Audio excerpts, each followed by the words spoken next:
आज हमने दो टॉपिक्स पढ़ने हैं। पहला टॉपिक तो है कि अगर हमने फंक्शन को एरे पास करनी हो तो वो कैसे करेंगे। फंक्शन को पैरामीटर्स पासिंग मैंने समझाई थी आपको कि फंक्शन को पैरामीटर्स कैसे पास किए जाते हैं, लेकिन वो सिंपल वेरिएबल्स हमने पास किए थे, इंट टाइप के, डबल टाइप के, स्ट्रिंग। स्ट्रिंग तो खैर नहीं पास किया था, चार पास किया था। स्ट्रिंग्स अभी हमने पढ़नी है, तो फिर हम देखेंगे स्ट्रिंग्स फंक्शंस को कैसे पास होती हैं। तो आज हमने देखना है एरे, एक पूरी एरे कैसे पास हो सकती है फंक्शन को। ठीक है, तो हम एक नया प्रोग्राम बनाते हैं।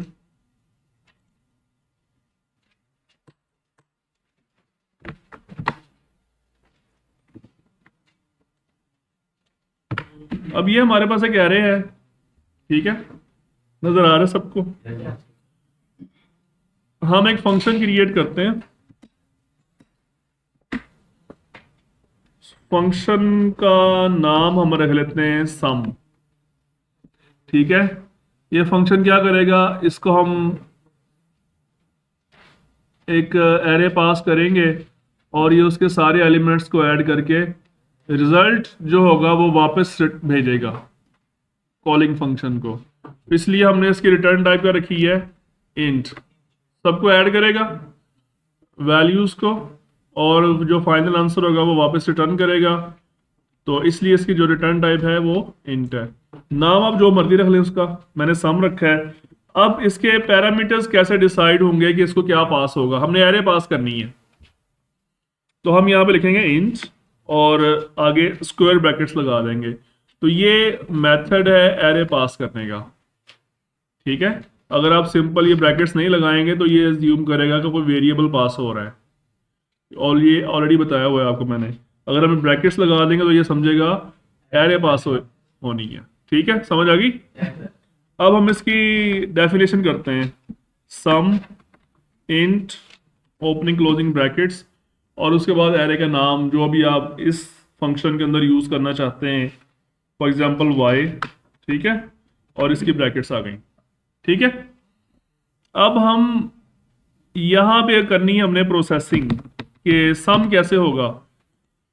अच्छा, हम एक लूप चलाते हैं फॉर सम करना, आपको आता है, ऑलरेडी समझाया हुआ है मैंने आपको। ठीक है,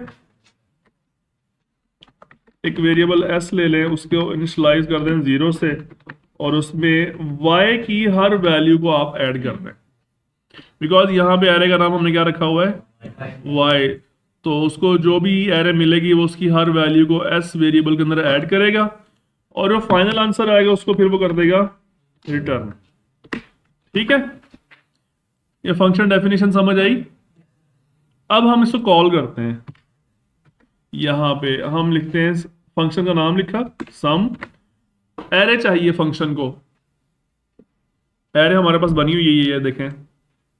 ठीक है, तो हम इसका नाम यहाँ पे लिख देते हैं x। यहाँ पे आपने ब्रैकेट्स नहीं लगानी, जहां पे जस्ट एरे का नाम लिखना है जस्ट आप। ठीक है, अब इसका आंसर आना है, तो वो आंसर के लिए हम एक और वेरिएबल फॉर एग्जांपल a बना लेते हैं, उसके अंदर इसका आंसर आ जाएगा। जो फंक्शन जो आंसर रिटर्न करेगा वो इस वेरिएबल a के अंदर आ जाएगा। समझ आई बात। और इसको फिर हम यहाँ पे शो करवा देते हैं, सम इज आगे उसकी a की वैल्यू। ठीक है, ओके। इसको अब हम रन करते हैं। ये हम कुछ सिंपल से नंबर रख लेते हैं यहाँ पे, ताकि हम इसका जो सम है वो श्योर हो जाए कि यही आंसर है इसका। ओके जी, इंट वाई यहाँ पे ब्रैकेट्स में डाली मैंने, यहाँ पे ऐसे, मेरा ख्याल है ऐसे ही आएगा। ऐसे ही आएगा। सम क्या है हमारे पास, 15। आप ये वैल्यूज देख लें। हुआ क्या कि सबसे पहले मेन फंक्शन चला, उसने सम फंक्शन को कॉल किया, उसको x भेजा, x से मुराद पूरी लिस्ट भेजी उसको, ये सारी वैल्यूज। वो लिस्ट किसके पास आई, y के पास, y ने उसको किया प्रोसेस, सम ने उसको किया प्रोसेस, y की हर वैल्यू ऐड होगी s के अंदर, s के अंदर आंसर आया 15 और इस इधर से रिटर्न हुआ और यहाँ पे a के अंदर आ गया।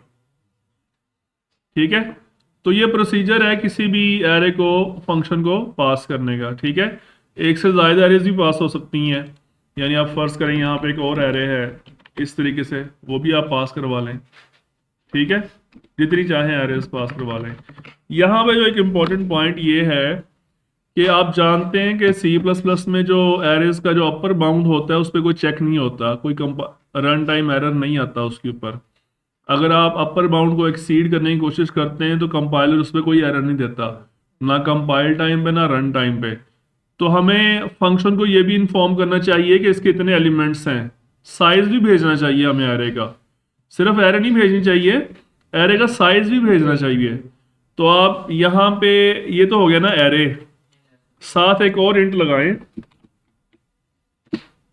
और यहाँ पर भी लगाएं और इसका नाम रख दें आप size, size keyword S G कर दें। ठीक है, अब आपको यहाँ पे ना 4 की बजाय आप यहाँ पे लिख दें SG-1।